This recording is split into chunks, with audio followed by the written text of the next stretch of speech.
Okay, so like. Oh, you did put your rings on.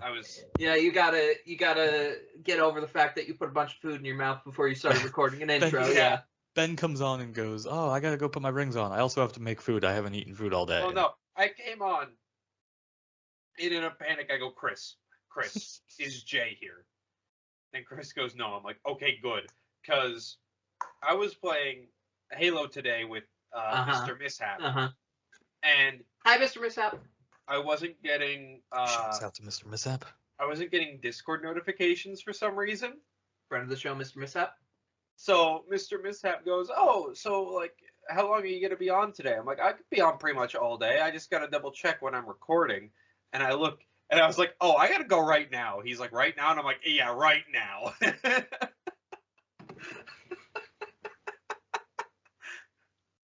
And then I went and heated up some enchiladas.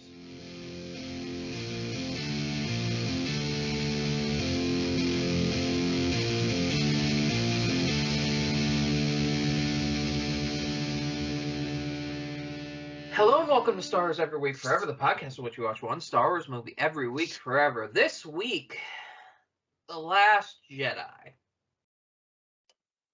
Ben, how was your watch? I almost got murdered during my watch. What? I almost got murdered by my roommate during my watch. Rush Ben lore. So we're sitting Please there. Explain. We're watching the fucking movie.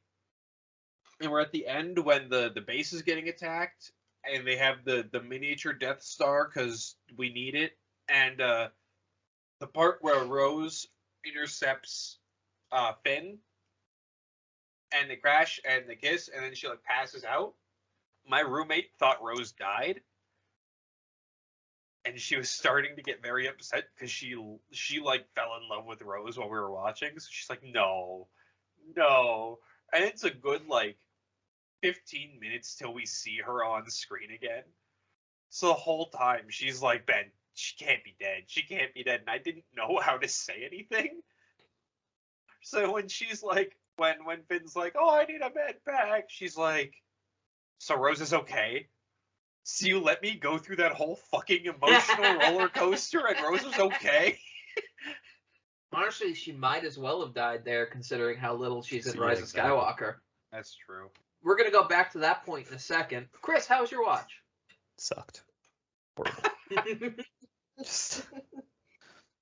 I know it was fine, I guess. I don't know. It was as good as this watch gets, where it's... I feel about this movie the way that Jay feels about Rise of Skywalker, where it's like, I don't like it, but at least there's pretty stuff to look at, you know? You know, there's porgs. I like the porgs. The throne room fight, despite its stuntman issues, is very good. You know? See, I don't think I could do that the same way I do Rise of Skywalker, because part of the appeal of Rise of Skywalker is that it's all pretty colors flashing by your face so fast that you have no choice but to zone out, because it's all happening too fast. I understand that. Faster and more intensely. Faster and more intense. Jay, how was your watch? It fucking sucked. I don't know. Yeah, maybe that's putting it a little harshly, but god damn it, is this movie long. Yep. And it's already been a bad rotation, so whoo-wee. The sequels are the part I look forward to the least. Obviously, I think everyone does. But like, the prequels, as much as we rag on them, I could still have fun watching them. Because the prequels, to be clear, completely fall under that realm of movies that are so fucking bad they circle back onto being good again. Yeah. Yeah. And it also helps. I imagine if this podcast was being made by 3 40-year-olds, people in their 40s, the prequels would be way harder for them. Oh, because yeah. we were kids when that shit came out, and anything you see as a kid. I have a fondness for one of the worst films ever made, which is the 2003 Daredevil movie. Horrible fucking movie. Insult to one of my favorite characters ever made, my favorite solo character ever made. I still think it's fucking hilarious, and I would pop that shit in, even though it's awful. There's one perfect scene in that movie, and it is instantly more hilarious considering where Ben Affleck ended up being in his movie career, because there's a scene where he's in like a nightclub or something towards the beginning of the movie, and he's like perched up. He's perched up in the darkness, and this fucking like cry. I don't remember what the exact wording is, but like he's like, "What do you want?" or like, "What are you doing?" or "What do you?" I think it's like, "What do you want?" And he just looks at him and goes, "Justice," in like a Batman voice, and he dives down onto them. That movie is so bad, and it tries so hard to be edgy. Like, I remember, I've been wanting to rewatch that movie for a couple weeks now because rumors and shit, and it's just, I've been rewatching Daredevil, the Netflix show, which is a fantastic grade A adaptation. Gets Daredevil better than any other MCU content gets a character nearly. But I want to watch the Daredevil movie because I own it somehow, and I think it's fucking hilarious. And there's little things in that movie that stick out in your head because there's such weird decisions. Like, Daredevil sleeping inside of a coffin and then popping Vicodin all the time when he's at home. Has anyone put Walking on Sunshine over the playground fight between him and Elektra? Because I think if you did that, it would be hilarious. If something like that shows up on the internet between now and when this releases on a random YouTube thing that was just made, it was me. And then there's like the terrible music, and then there's like Matt Murdock as a kid re-meeting his bullies that beat the shit out of him pre his powers, and they transition from him stopping Stan Lee from walking out into the street, transition right to that scene, and a couple of people walk up and go, "Round 2," and that soundbite has been in my head for 2 decades. Terrible movie. I remember being pretty young when that movie came out, and that movie, I remember watching it and having only maybe read a few Daredevil stories by that point. But I remember watching that movie and going, "Oh, this is really bad." I couldn't have been more than like 11 or 12 when that movie came out. When I was that age, I had to convince myself that every comic book hero movie was absolutely as it should be, because it was such a realization of my nerddom that I got shoved in lockers for, or my comics torn up or shit like that at school. No, fucking awful, terrible shit. Which brings us back around to, this is why we don't have a hard time with the prequels, because we can look at this shit and laugh. Whereas if we were a bunch of teenagers talking about the sequels, we probably would approach it the same way. Or if we were a bunch of 40-year-olds talking about the prequels, we would have a harder time with the prequels. There is that certain level of teenage innocence when you're just in the right age group. Yeah, well, and that's like my one manager at work. Anytime I even utter the word prequel in front of him, he gets visibly upset because he was that attached to Star Wars that like he feels like personally betrayed by George Lucas, and I'm not exaggerating. He'll go on rants about how George Lucas, like, he owed the fans this and that, and I'm just like, he just made some movies, dude. He just made some movies, dude. Like, chill out. It's not. Everything's okay. No one's gonna die. You don't understand, Ben. My childhood died. But yeah, it was The Last Jedi. I got a laugh out of the weirdest part in the movie, and Ben reminded me of this just now.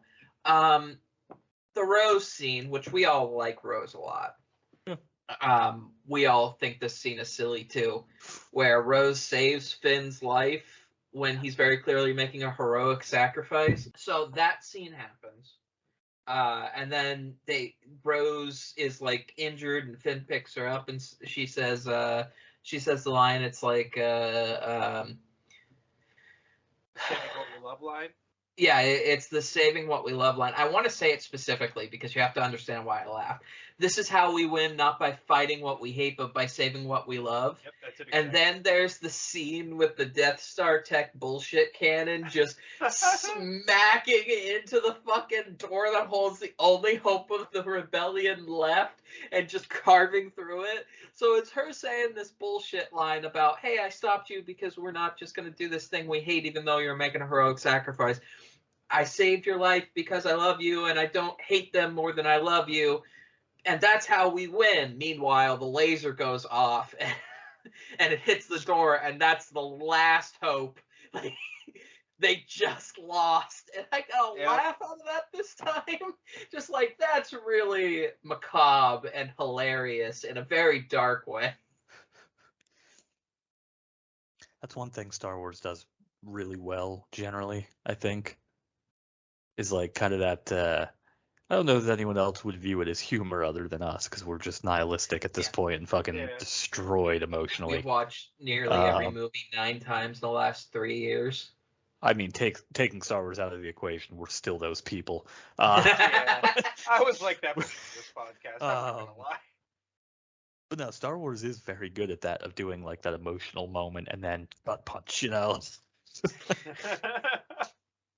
Oh God.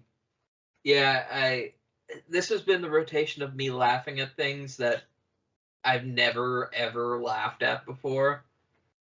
I've just been over here totally jazzed, just watching these movies, having a great time. You are the only one that has had a good time. The fun I've had with this rotation is vicariously watching this movie with fresh eyes through my roommate. All right, you have to ask her what her ranking of them is after next week. Oh God, I don't know if she's gonna be prepared for that. I'll spring it on her though. Do it. She's been vicariously a part of this journey, this rotation for us. Oh yeah, I'm gonna have a full-on interview transcribed next week. I hope she tells you to fuck off if that's how things are gonna go, because that would also be just as effective as if we got full answers. You know, I sometimes feel like we need to connect with, Star Wars fans that haven't ruined themselves to the experience. I think the last thing anyone, especially Star Wars fans who haven't ruined themselves like this, want to do is talk to us about Star Wars. That's fair. It's true. It's very true. Because, we are, without a doubt, I think we can come to accept the fact that we're not per se Star Wars fans anymore. We might enjoy some of the content, stuff like that, but we are not a part of the fan base anymore. We are something insular that exists off to the side. We are anti-fans. No, I was gonna dispute that because I'm still super into Star Wars. I'm excited about these new Respawn games they announced. I'm still watching. I'm watching every episode of Boba Fett. Yeah, I'm watching every episode of Boba Fett. But no, you are right though, where we have kind of to immediately disprove it by putting it into Star Wars terms, we've kind of gone on a similar Ahsoka-like journey, and we find ourselves kind of in the middle as the gray Jedi of the Star Wars fandom now, where we're in this weird liminal space where we're very much in the fandom, but we're very much not in the fandom. Here's the difference here's the distinction that proves that we might watch the insular content, we might even enjoy it, we might watch these movies every week, but we're no longer a part of the fandom. If there was a mention of the dinner scene in any of these shows, we would lose our shit, where everybody else would be like, whatever. Most people would be like, wait, what dinner scene? And then they'd be like, oh, yeah, that's right. Oh, yeah, that one scene that happened for like 2 minutes. Yeah. Not even 2 minutes. We're broken people who enjoy different things about Star Wars than any normal human being would enjoy about Star Wars. Because a lot of people and this is the kind of thing that this is one of the reasons we don't advertise much in the wider Star Wars fandom, because I tried. It didn't work very well. The Star Wars fandom has a problem with kind of accepting the absurd parts of Star Wars. Yeah. Everyone treats it like it's this very serious, like super It's very hyper-realistic. sacred. Yeah. yeah, it's like this Lord of the Rings thing where you're not allowed to make fun of Lord of the Rings either, you know, like. By the way, I don't know. I think Lord of the Rings fans aren't as like yeah. true. Yeah, no, Lord of the Rings have much better fans, is what I'm saying. You 'Cause, know, like, Lord of the Rings fans have to deal with shit like Tom Bombadil and other bullshit like that. Which anyone who doesn't know what Tom Bombadil is, Tolkien wrote him literally as like a comic relief, unknowable being that just is. And whenever someone would ask him about it, he's like, I don't know, he's just there. He's just Tom Bombadil. Look, Jay and I have made the perfect comparison already. Star Wars fans definitely share some space on a Venn diagram with wrestling fans. Yeah, it's one of those things where everybody takes it really, really seriously and have very strong opinions about it. And, you know, maybe they're rightful, maybe they're not. But at the same time, you have to look at it and realize it's a bunch of grown men in spandex that are incredibly close to each other at all times, that get really, really involved in conversations of whether it's art or whether it's real. And some of these people who I love and adore very often take unnecessary risks by dropping themselves on their neck and possibly getting hurt for life. Like, it's one of those things where you have to kind of sometimes take a step back and examine the absurdity of it before diving back in. Yeah, like it is wild that Palpatine took that kind of a neck bump down the reactor shaft, but you know, goddamn neck bumps are ruining the business. Every time there's a neck bump, I have to take a quarter star down, man. Vader going into business with himself with that fucking, you know, yeah, it's just,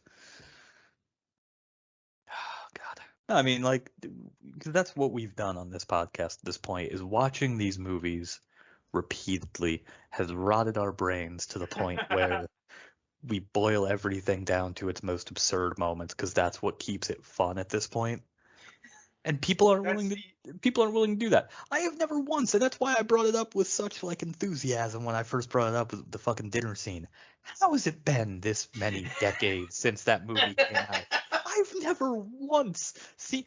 Robot Chicken has parodied a lot of stuff. They might have done something involving that scene, but I think they did. Still not like enough. You'd think there'd be more of that. Come on. How has nobody ever made the observation of how insane that scene is? I think about this a lot, actually. It kind of proves how far we've come. Right around when I met Ben, maybe only 6 months after, right around when Last Jedi was building up to come out, he and I were on a car ride. And we were talking about Rogue One, and I think at the time Ben wasn't as high on Rogue One as he is now. You know, opinions shift as things go along. And we had a conversation that was like, where Ben essentially said, I feel like Star Wars is kind of gritty and based in reality as compared to Star Trek. I'm like, you got that totally the other way around. Well, and I get the basic idea of that. You know, idea because Star Wars does have in a lot of the ancillary content, you know, not so much the mainline stuff. Like, it gets gritty, it gets dark, you know, like especially when you start getting back into the EU with like the Bounty Hunter series and everything. I mean, it got pretty gritty at times, you know, darker kind of, you know. It didn't get quite on the level of like a Joe Abercrombie, like grim dark, you know, but it was you know, it certainly was definitely kind of a grittier sci-fi at times. But at the same time, it's a story about a bunch of grown men in bathrobes using magic to push people 100%. Around and persuade people about stuff. It gets fight each other. There's a scale that you could put in there somewhere. I don't know what you would call this scale. You'd call it the Lucas scale, if you will. Like how much harder it becomes to make a story gritty when it involves a man in a bathrobe waving a light stick around. I think it's hard to tell a gritty story when you've got space wizards with lightsabers running around, you know, like even like the Order 66 stuff and everything, like you can tell kind of darker, grittier stories with a Jedi, or like emotional rather, but not gritty. Like you don't get too many like Rebels. Weirdly, is probably the closest you've gotten to that. And the other thing is, like, Star Wars is all mumbo jumbo in terms of like the sci-fi is just fantasy. It's like none of this really makes sense. Like you probably can't really route this in reality anyway. Whereas Star Trek, and this is just a comparison based on what we had talked about, because I know Ben was going to say something. I want to get back to it real quick. If Ben's still in the call, because he's frozen in a liminal space right now. Oh, but what I was saying was, it's all kind of mumbo jumbo. It's fantasy, and that's fine. But also comparatively, and this is not me putting one above the other, but Star Trek is rooted in, at least at the time, semi-real science. So it has that like sci-fi feel to it. So it's like, if you take, for example, I remember when they were doing that like super serious horror novel that was like zombies and shit. I was just like, fuck, really? Yeah. First of all, zombies again, because that was coming off all the fucking Marvel Zombies things. Yeah, that was a big fucking zombie kick back then. I was already fucking out at how ridiculous Marvel Zombies got. It's like, fuck, really? Because like Star Wars is fun because you can do anything in Star Wars. Like if you really want to have a hard baked sci-fi thing, you can do that. If you really want to, you can do all these kind of stuff. But I was immediately like, I have no interest in reading that novel. I get the idea what Ben was going for there, but I think the only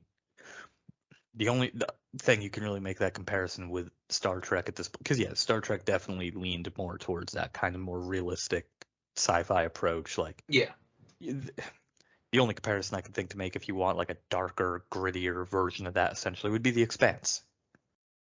Because The Expanse is kind of that almost grim, dark sci-fi where it's hyper realistic, but it's dark and fucking gritty and brutal, Yeah. But yeah, I think at the time Ben hadn't watched Star Trek either. It's one of those things where it's like we've come a very long way from whatever the fuck we thought before all of this happened. We are not the same people. I was and this is it's gonna take a lot of convincing for me to convince you of the fact that I really truly feel this way at this moment. I feel like I'm more into Star Wars now than I was before we started the podcast. I was a very passive Star Wars fan at that point. I wasn't really consuming any of the new content. Like I hadn't watched Rebels yet at that point. Like I went back through and I watched. Like I think I had tried to a couple of times, but like I didn't actually go back and watch through and finish Rebels until we started this, because it got me thinking about Star Wars again. And I was. Because when Rise of Skywalker came out, I was so just kind of done with it. I became a very passive Star Wars fan. I didn't consume any of the content. Like I wasn't, probably wouldn't have ended up watching all of Mandalorian and then watching Boba Fett if this podcast didn't come out. Like I was so out of it, I think. Yeah. I think this podcast kept me in Star Wars enough for me to be like, yeah, I'll keep an eye on this stuff because, content, it'll be funny. And now, no, I find myself actually invested in the new Star Wars stories they're putting out. My question is less if you're into it and more if you're into it for all the wrong reasons. I mean, could be. Who knows? Because we are fucking ridiculous and our tastes have been warped beyond reality. I don't know. I have the opposite effect now where it's just like I'm ruined to like experiencing, because it's such a, here's the thing, I have a unique perspective here because I do put in a bit more time than everybody else on the podcast does. Absolutely. So anytime that anything Star Wars comes up that I don't have to do in a week, I'm like, nah, I'm out. I've spent 6 to 8 hours of my week on this, at worst maybe 10 to 12. I'm not doing this. Because sometimes I'll think, man, I really wish I would go back and watch Mandalorian. I'd love to put that on. And, I use Disney Plus more than I used to. My Disney Plus phobia has kind of gone away. But it's just like, it's such a time sink to do any of that. I can't. Yeah, I get it. I definitely get it. I think Well, maybe it'd be a fun experiment, or maybe it would be even more mind breaking than this has already been. You should genuinely try to sit down and knock out the first season of The Mandalorian. Like, you should make a concerted effort to sit down and just watch it. I think, like, I wonder how much of it is not psychosomatic necessarily, but like how much of it is really just the mindset of like, I fucking hate this, I don't want to do this, I'm not into it. Like, It's not that I don't think it would be good. It's that I think it would take up a week of my life that is nothing but Star Wars, and then I would never want to watch it again because I would just, regardless of how good it is, I would be spiteful towards it because it took up so much of my time. well, that's the thing. I think that's what I'm saying. Like, if this, I wonder, I'm almost curious if, that spite factor is more the mindset. And like, if you actually consumed some good Star Wars content that wasn't just these movies, like, I mean, shit, even if you sat down and played some of Fallen Order or watched some of Rebels. I played some of Fallen Order. I did actually play some of Fallen Order. It seemed like a great game. Yeah. I played like 4 hours. Like, God, this was a while ago. It was over the summer still. Seemed like a good game. I got to where it got a little more open worldy, like the hub world there. Yep. And I kind of hit the point where it was like, I can feel the time sink coming, and I'm not totally invested yet. So I said, I'm going to put this down, I'll come back to it, and I never came back to it. I have never finished that game because I am bad at it and I find it very difficult. I'm not good at those types of games. Like, I know I'm gonna really show how bad I am at video games right now by making this comparison. It's too close to that Dark Souls style of combat, which I'm horrible at. Like, those Dark Souls games fucking are. I know they're supposed to be brutal, but I've never finished a single one of them because it's just frustratingly difficult for me. I've never made it past like an hour into any of the Dark Souls games. Fallen Order is kind of a similar thing for me, where it's just so difficult, and I find myself getting so frustrated trying to get through it, where I'm like, God damn it, I just want to enjoy this Star Wars story, but I can't because I hate the gameplay. That's why I've never finished a Witcher game. Fucking garbage combat, garbage gameplay. Come at me, Witcher nerds. Yeah, I don't. Your Witcher game isn't sucks. my thing either. Witcher isn't my thing either. It's just, it's just not my thing. Yeah, I don't know. It's just like, that was the problem with Fallen Order too. It's like, you have to. I'm getting old enough now where I don't easily give a time sink to something that I don't at least have very high hopes is good. Yeah. Welcome back, Ben. Welcome back. Hello. Hello. I want you to record a bit right now that I can go back and record. You had a point about the Star Trek versus Star Wars comparison that I'd like you to say, and I'll put it back in that area. I don't even know anymore.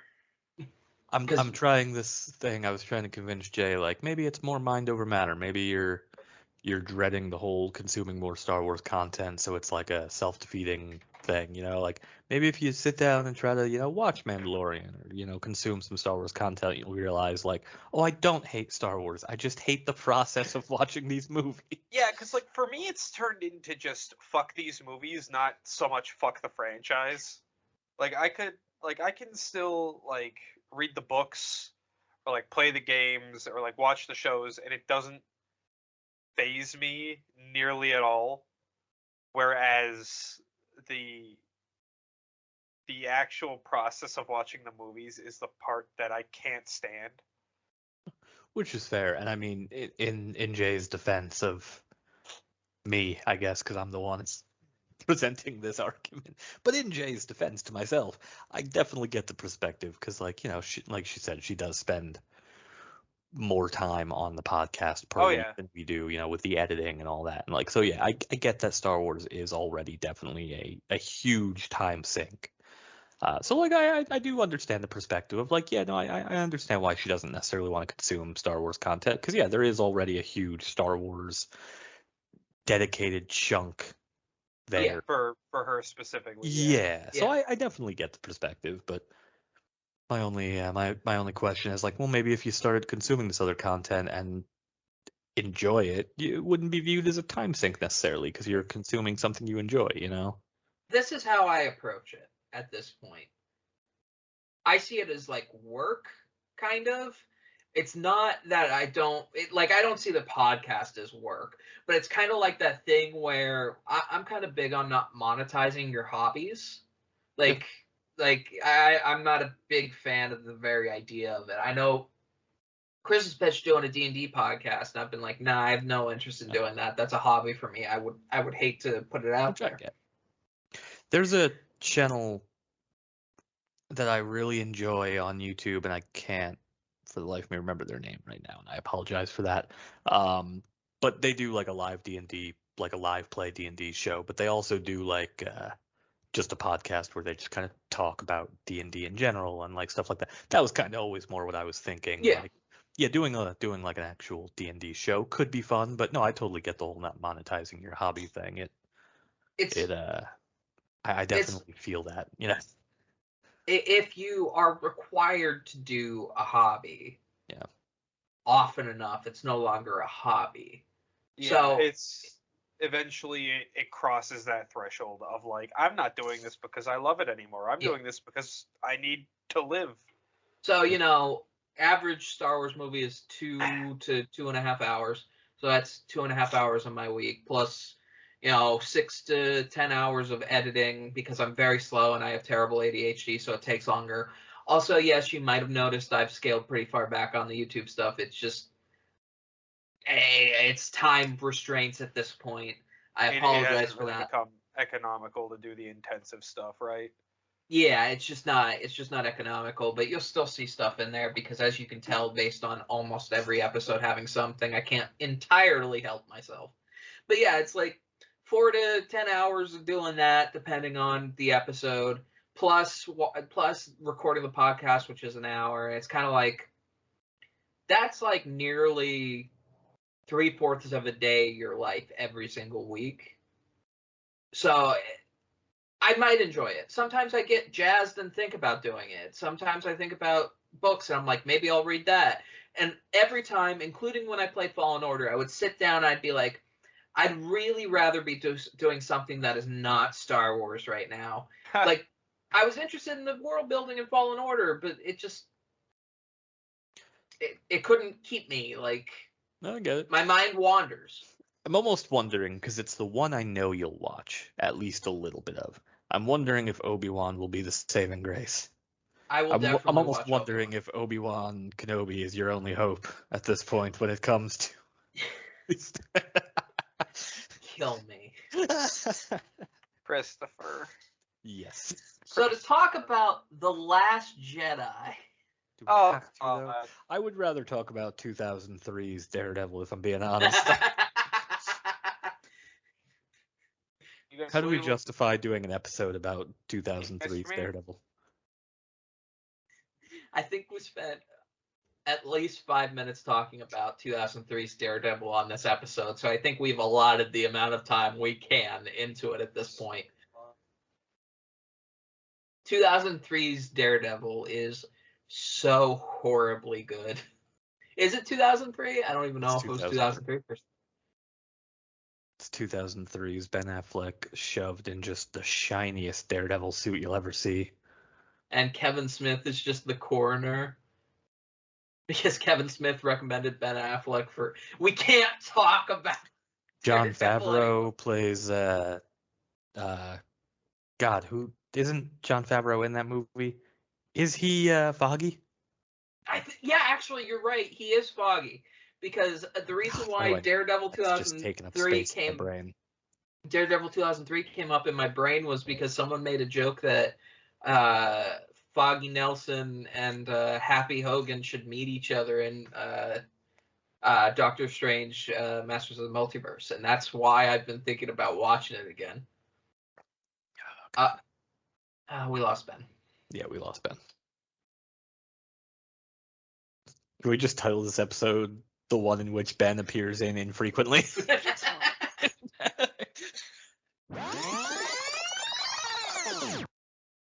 Oh, what's going on with my hair today? I look like the bad guy from Justified.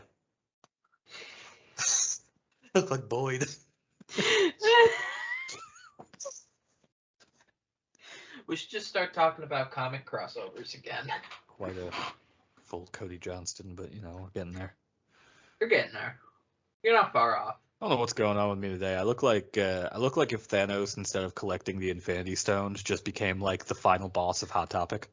How am I the girl in the call and y'all have exponentially more rings than me?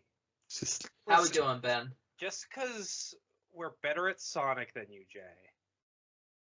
fucking Christ. The only time I have ever played a Sonic game was at my cousin's house and in a mental hospital. Oh, Jesus, Respectively. I'm sorry. I'm sorry. Don't apologize. There was a Dreamcast in the one mental hospital that I stayed at, so I would get an hour to play the Dreamcast, and it would be Sonic Adventures. Might be one of the only places in America you can still find a Sega Dreamcast. Well, In it a was like mental institution? it was Except for the- 1999. I know when I went back in 2003, everybody was playing Shrek on the Xbox, Shrek 2 on the Xbox. So Oh, it's such a great game. yeah, the four of us would play hey, co-op. genuinely, listen, fuck you. Shrek 2, the video game, on the GameCube, Dude, I had a ton of fun with it. it's one of the greatest games ever made. I genuinely had a lot of fun Genuinely with one of that the best game. games ever made. Just 10 out of 10. Perfect 10. We would play that or put in Austin Powers. It was one or the other. Which we Yeah. were we were teenagers. We were preteens in a mental hospital, and they let us watch Austin Powers. So I would much rather watch Shrek every week forever than Star. hey, I have a question. Oh, no. I have an answer. Who the fuck is DJ? Oh, I have no idea. I That have no answer that's for you. he doesn't show up much in the expanded content, to be honest. This motherfucker. Why? It's almost like he's a bad character who was there for no reason. This motherfucker. I remember he was in a comic at some point, but he didn't really do much. Look at his journey in this movie. They meet him in the prison of a gambling center.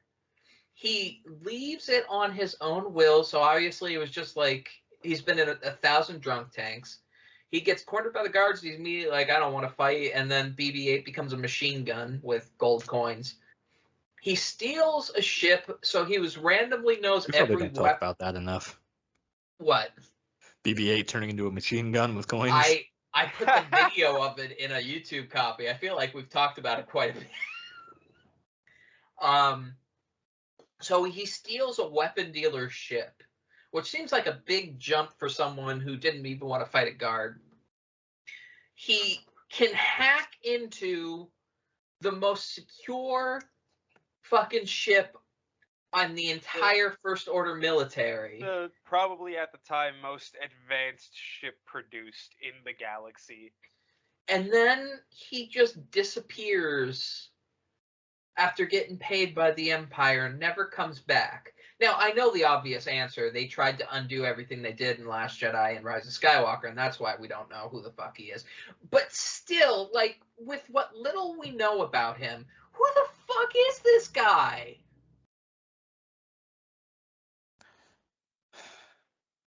What was the point of him? Not from a storytelling perspective.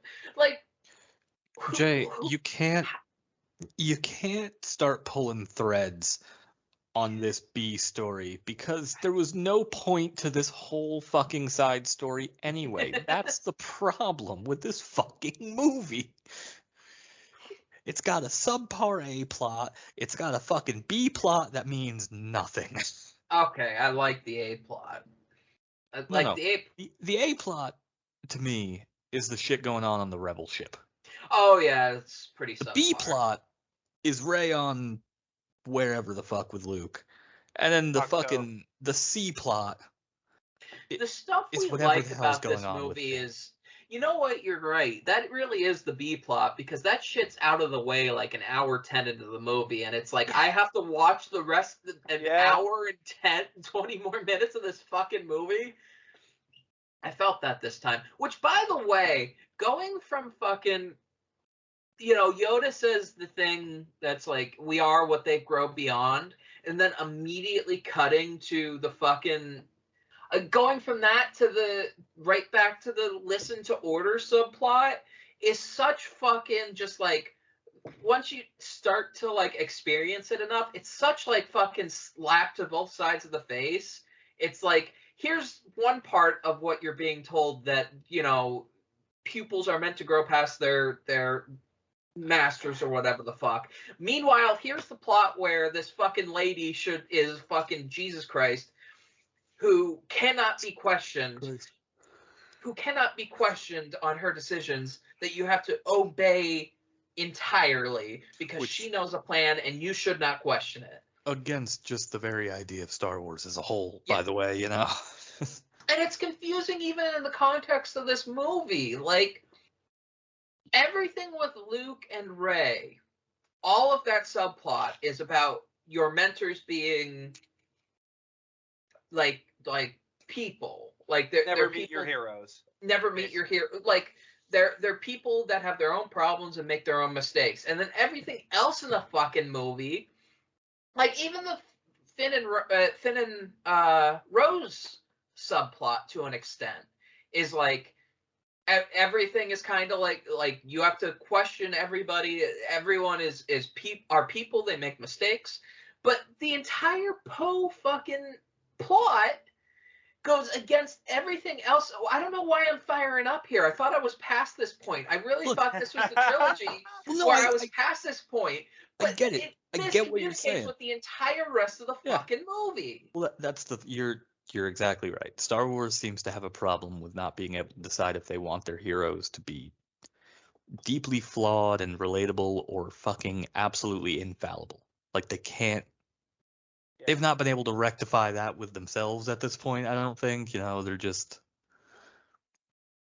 they're all over the fucking place.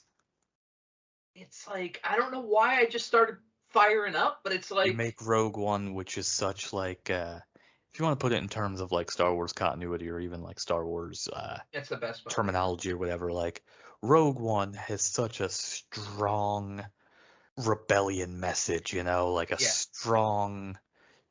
It's I mean, and like I said, the Star Wars, Rogue One's it's very like anarchist. It's very strong rebel propaganda, you know. And then you get fucking The Last Jedi, which is like, no, you follow your orders and you listen to your superiors. That's the worst part, though. Like, yes, that is the story of this plot, but every other subplot in the fucking movie communicates the opposite thing. I can't. Maybe it's just who we are as people that this plot point pisses us off so specifically. Probably. This conversation is probably saying a lot more about us than it is the movie. Spider-Way No Way Home spoilers coming in a second here. Ben, take your headphones off because I don't think you've seen it. So, like, once every couple days, I'll just search on YouTube to get like a Toby, Andrew, Tom Holland scene, because it just makes me happy. I don't even have a particular attachment. It's just like, yeah, this is a pretty neat thing, and it'll be a pretty good dopamine rush for me. And every time I do it, terrible person, enemy of the show, Ben Shapiro's No Way Home review pops up. Mortal enemy of the show. Mortal enemy of the show. Enemy of the show. I imagine that Ben Shapiro adores this subplot. This is probably his favorite thing in the entire movie, where it's like, no, motherfucker, listen to orders. Yeah. Well, no, but he would hate it because there's a woman in charge of a man. Oh, probably. And we can't have that. We can't have women, you know, in places men should clearly be. I am saying in jest. And then I have one more note, and it's the nerdiest thing I've ever done. Would you like to hear this? Oh, yes. You've gone on a lot of, like, Star Trek tangents that got pretty in detail, so I don't know about that one. So, C-3PO. Oh, great going already. Continue. C-3PO does for the second and I think only other time in the franchise does the odds gimmick here, where he's like, you know, it's, you only are able to, you know, the chances of doing this thing is so much out of one. Yeah. In this movie, C-3PO describes the chances of getting out of the Rebel base as 15,428 to 1. Okay. I thought that might be the same number as another thing, so I went back to Empire. It was not. My brain was playing tricks on me. The chances of navigating an asteroid belt successfully is 3,720 to 1. So it is 4 times more likely that you can successfully navigate an asteroid belt than there is to find a 3-foot hole that people can climb through in the middle of a mountain, according to C-3PO. You know what, Jay? You're right. You're right. I take it back. This just confirms to me that C-3PO is that guy who's like, no, I read all the studies, and he's just pulling shit out of his ass. It's like, according to the Creation Institute, like, oh god.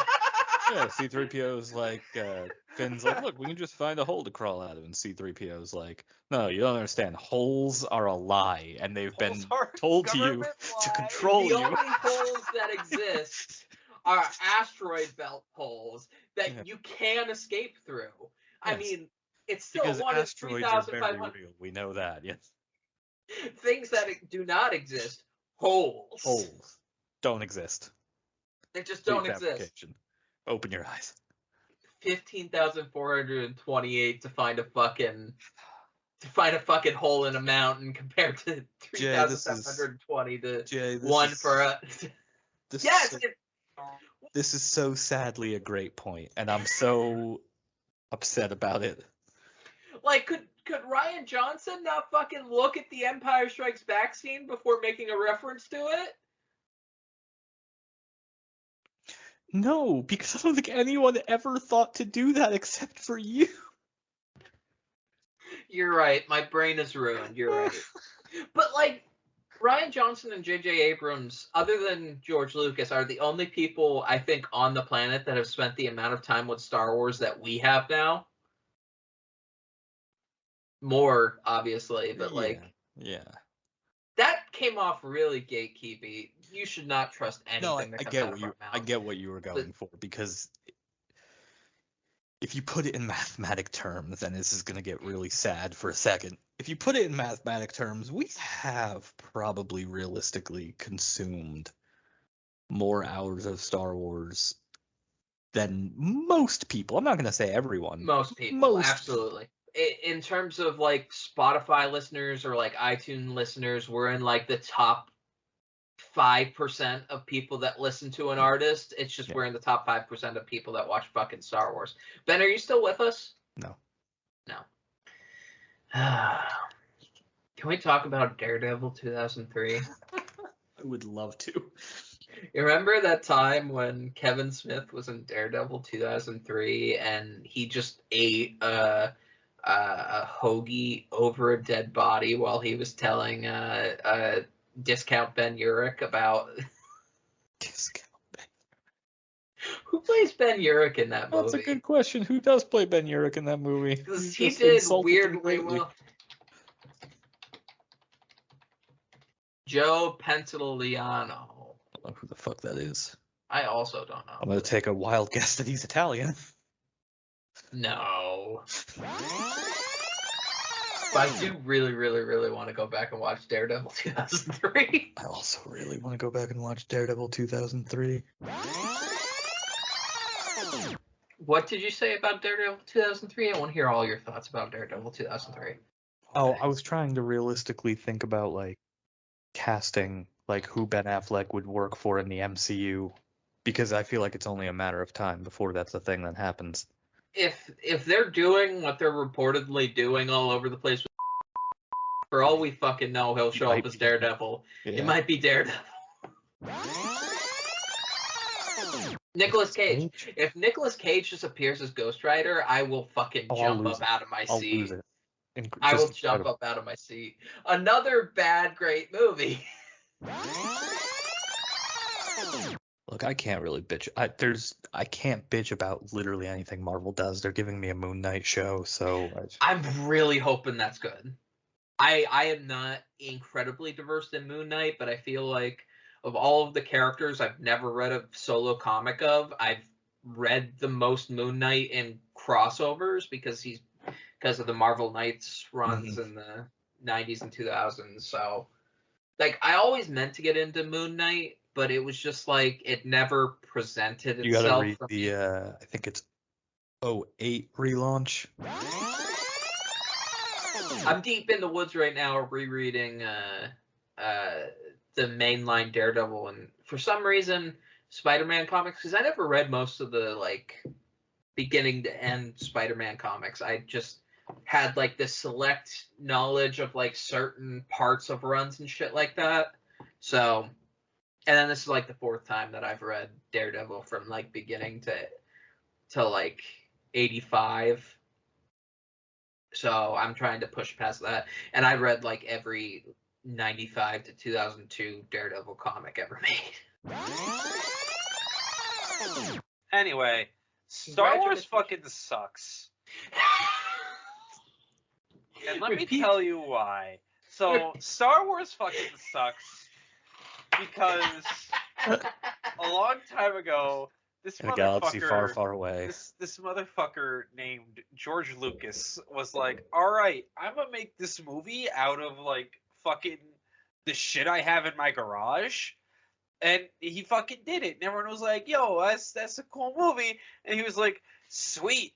I'm gonna put baby teddy bears in the next couple movies. And everyone was like, please don't do that. That'd be weird. He's like, yeah, I'm gonna give weird fucking people eyes too. And I was like, all right.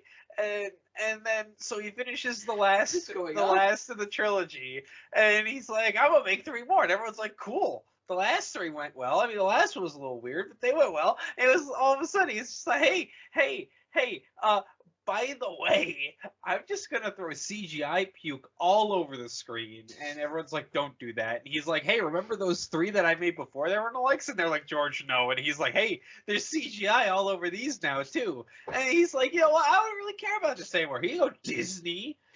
And Disney's like, should we like maybe think of something like thorough, like have a game plan here? And J.J. Abrams is like, nah, A New Hope a second time. And everyone's like, all right, J.J., listen, and Ryan Johnson's just like, hey, I feel like doing a movie. Here's a bunch of shit that just happens. And everyone's like, whoa, hold on. And JJ's like, wait, I can outdo that. And everyone's like, please stop.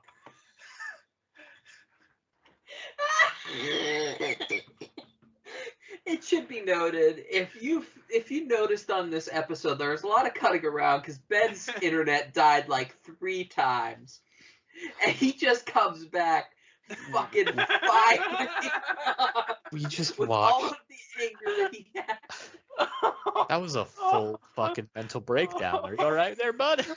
No. Wow. Holy shit. Oh, that Ben, felt what good. is your brain That doing was right Ben now? That felt explaining good. the I don't history know. of Star Wars. That felt good. It's therapeutic even. Ben just explained the timeline of the Star Wars universe in like 2 minutes or less. There you go. There you go.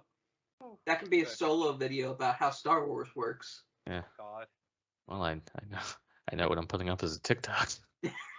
I've never watched one happen before me and go, yeah, this is gonna be one. Watch the TikTok in real time. Ben, do you have anything to add to that? No, that's it. It's out of my system. It came out violently and suddenly without warning. Suddenly, without warning. It vomited out of him at extreme speeds. Well, I'll tell you what's out of my system, and it's this episode and The Last Jedi, so I don't have to think about it anymore. So, to say goodbye on the last time ever that we will have an episode that is not... I was going somewhere with this. Like, it'll be the last time before the time that we have an episode that goes concurrently. So it'll be the last time that we do an episode that is less than the amount of rotations we have ever done. To say goodbye to that horrifying fact. We're saying goodbye to that next week. No, we're saying goodbye to that this time. Next week we say goodbye to the exact concurrity. This time, less. Okay, And then next week, faster and more intense. Faster, more. Next week we will faster and more intensely have a panic attack about, having Jokes on to you, I have watch, those all the time. having to watch more Star Wars. Shit, my 10th panic rotation attack got coming here up. ahead of schedule. 10th rotation coming up soon. One more episode. This has been Star Wars Every Week Forever. Good night. Hey, we're off the air. Can we talk more about Daredevil 2003? I would love to talk more about Daredevil 2003. I got a lot of shit to say about Daredevil 2003.